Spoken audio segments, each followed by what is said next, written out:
اگه تو عمرت حتی یه بار از جاده چالوس رد شده باشی، احتمالاً از کنار این رستوران هم عبور کردی، بی اینکه بدونی پشتش چه اتفاقایی افتاده. این پرونده از همون جایی شروع شد که 3 کارگر رستوران بین راهی تو جاده چالوس یه شب ناپدید شدن.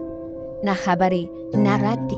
فقط اینکه صبح روز بعد هیچ کدوم سر کار نبودن. چند روز قبل از ناپدید شدنشون محلی‌ها میگفتن نصف شب‌ها نور رستوران روشن میشد و از پشت ساختمان صدای خرد شدن یه چیز سنگین می اومده. تنها کسی که اون شب اتفاق عجیبی دیده بود آقای خدادادی بود، راننده یک بنز خاور که همیشه از اون مسیر رد میشد.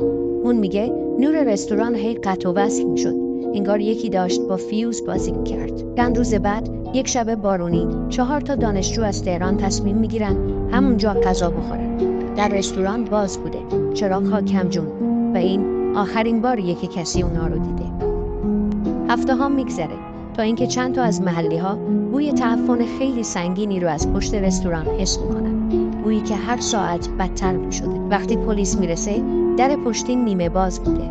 روی زمین رد کشیده شدن یه چیز سنگین دیده میشده که مستقیم میرفته سمت سطل زباله بزرگ پشت ساختمان. همونجا چند تا کیسه سیاه بزرگ پیدا میکنن که از زیر یکیش مایع تیره رنگ روی خاک شره کرده بوده. هیچ وقت اعلام نشد داخل اون کیسه ها چی بوده و از 7 نفری که اون شب اونجا بودن هیچ کس هیچ وقت بر نگشت.